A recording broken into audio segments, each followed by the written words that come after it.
Hello everyone, my name is Rochelle Innocent and I'm the founder and CEO of Project Purpose. Welcome to our YouTube channel. Our community is focused on fostering the intellectual and character development in children. We do this through our parent-child workshops that focus on 4 themes: autonomy, self-efficacy, compassion, and self-concept, in order to cultivate grit, perseverance, and resilience in each child. At Project Purpose, our overarching mandate is to renew and rebuild families, communities, and relationships. Our YouTube platform provides us with a space where we can have discussions on all topics that relate to families, communities, and relationships with ourselves as well as with others, with a primary focus on mental health and education. More precisely, the ways that the institutions of mental health and education play a role and have played a role in our societies at large. These discussions and debates provide us with an opportunity to think critically about what needs to change within these structures in order for us to live up to our bold slogan: support, protect, and empower each child through youth-focused development, better known as leadership in juvenescence. We recognize that in valuing our children's leadership potential, that also translates as recreating and co-creating our environments socially and politically in order for our children to thrive. For those of you who are particularly interested in this topic, we do write thought pieces every other Sunday. We just posted one this Sunday on our website. Be sure to check out our blogs once you're finished this video. Now, as is the YouTube convention, please do subscribe. Hit that post notification bell so that you're aware of every time we post. And of course, if you like our conversations and you want to keep them going, like, comment, and share this video. Let's get into it.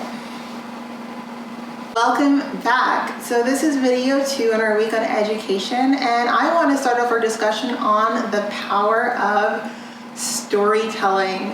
And I really just want to talk about the power of storytelling, both from an expansive point of view, how it expands our scope of reference and our scope of realities and allow us to tap into realities that we might not have ever had access to without, access to a book or to a story. And also the quality of the storytelling that we sort of get exposed to in our formative years really helps to frame some of what we value, how we value, and the belief systems that are carried into our culture and form our cultural fabric moving forward. So all stories have the power to move and impact individuals in great ways, and also in less positive ways as well. And I think if we're not critical about the stories that we give access to our children, or the way we frame the stories that our children have access to, then we allow realities, or sort of their perception of the reality that they're in, to be formed by these external bodies who might not have the right intentions, or who might not even be thinking all that clearly about what messages their stories are relaying. And it's interesting because, I was born in the 80s. I was raised on, the Disney movies, and I love these Disney movies. I love them. And I remember in my first or second year of university, we watched this wonderful documentary, and I'm going to find a way to link it down below, called Mickey Mouse Monopoly, and how Mickey Mouse really, the whole empire of Disney and Mickey Mouse has really been a machine to sort of fuel these notions of gender identity, of societal expectations in relation to gender identity, of the helplessness and sort of frailty of femininity, and a little bit on the daftness and virility of men, always wanting to rescue the day, and sort of pigeonholing us into these caricatures that really remove a lot of what can be part of our individual identities. Like being feminine doesn't mean being frail.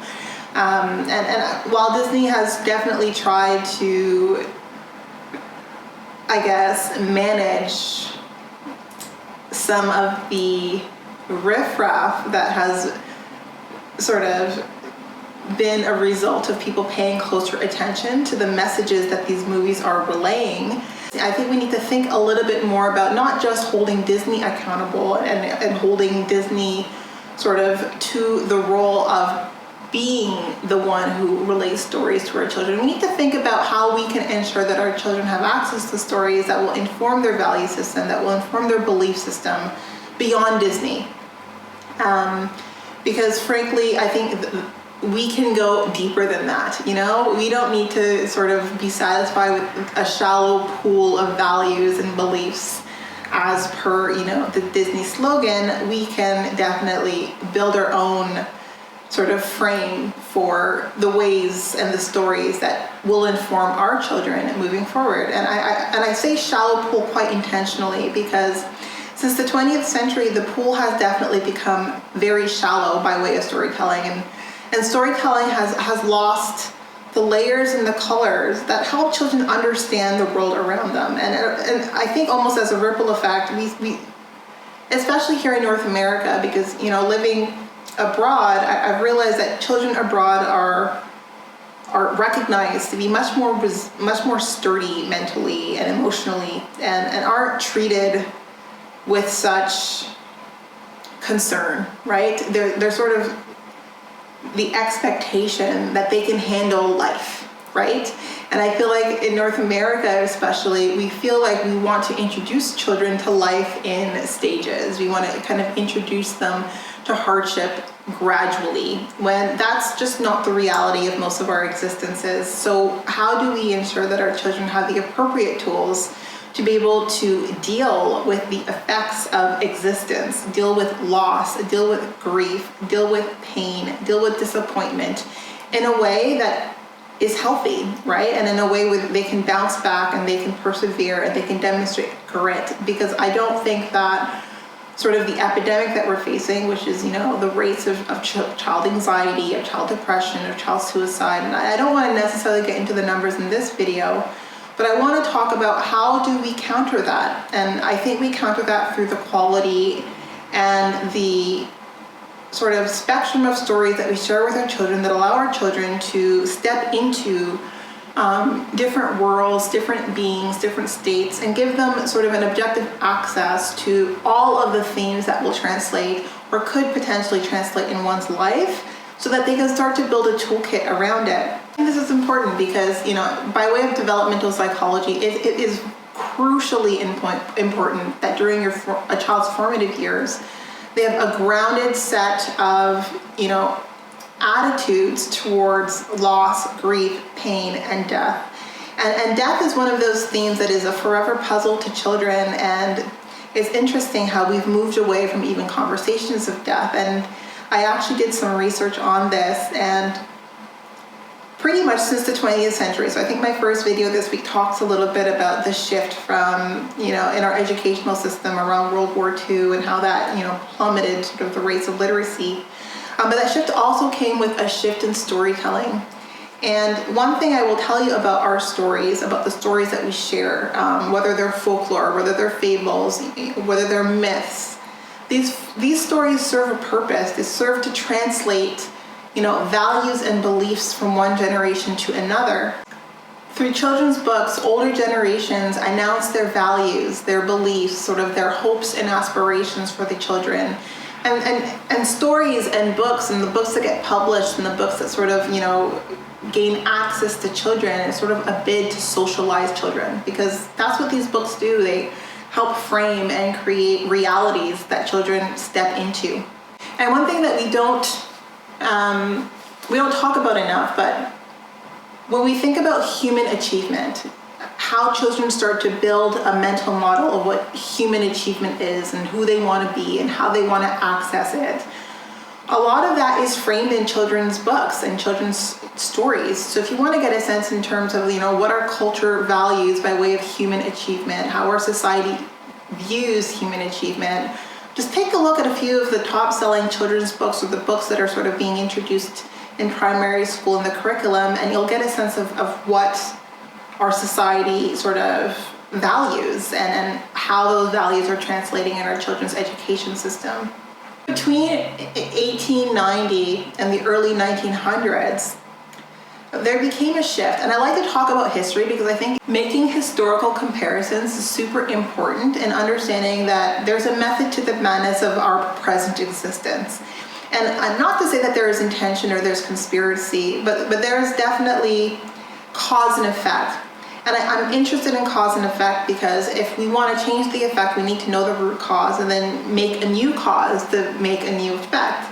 And before, where the stories we told, the legends we told, the myths, the folklore, the fables informed our children of our values and of what we sort of believed in and how that, might evolve with each generation, and what we wanted to retain, what was a source of pride, a source of heritage.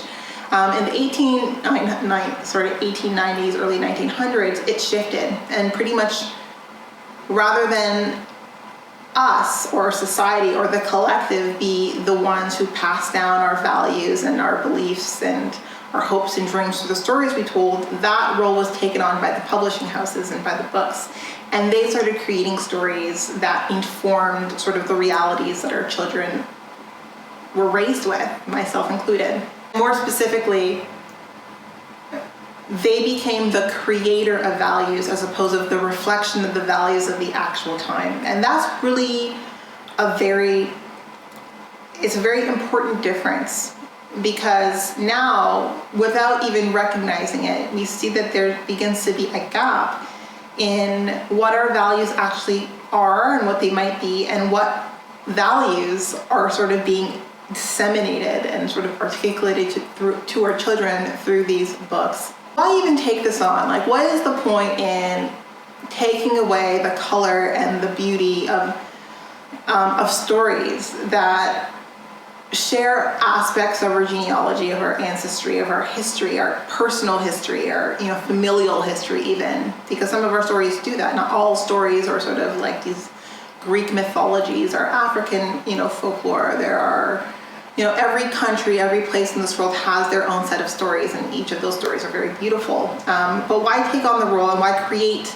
new realities and discard the old? Well, I think my personal opinion, again, is a lot of these changes happen simultaneously around this time because we started stepping into sort of a mass market, sort of capitalistic structure, right? We're moving away from self-sufficiency, from, individual sovereignty. And in order to have a mass market, a mass consumption market, you need people to think alike, to behave alike, to laugh alike, to react alike. And the best way to do that is to create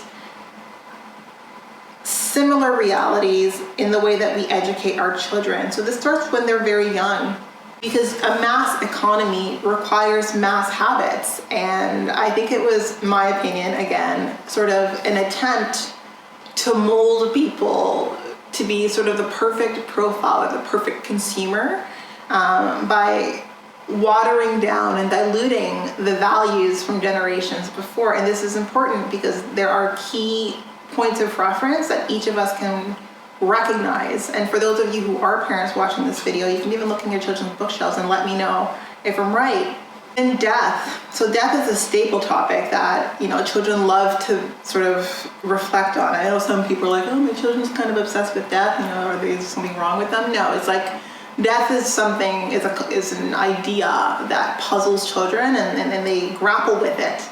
Death as a theme covered in children's books pretty much disappeared as of 1916. There was no death. And even now, you'd have to do some digging to find a book that properly framed death without trying to water down some of, how that translates for each person depending on how that death took place. What replaced it, children right now are indirectly sort of taught that there is no loss, there is no grief. And even if you look at the books that were published now in the 20th century, even the idea of evil, it's completely disappeared, right? There's no real conceptualization of evil people or evil deeds. It's just a reflection of bad attitudes. So books, instead of talking about evil being like a thing, like there are people who do horrific things in this world without rhyme or reason, and helping children build a frame for that, to help them protect themselves if ever it is the case that they're exposed to someone who might want to harm them. They're just kind of taught that this world is a balance of, good attitudes, bad attitudes that can be corrected with training or with the appropriate therapies.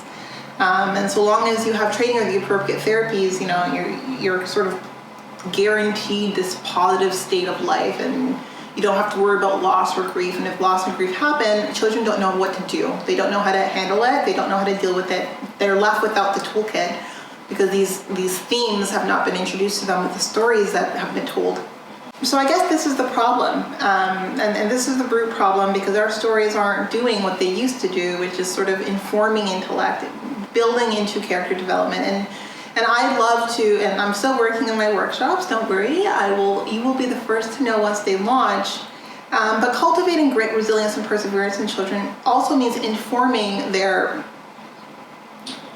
scope of reference in all aspects of life, right? We can't think that there aren't going to be negative effects of gradually introducing our children to themes that could happen at any time in a human's life, regardless of how old you are, that can be very disruptive.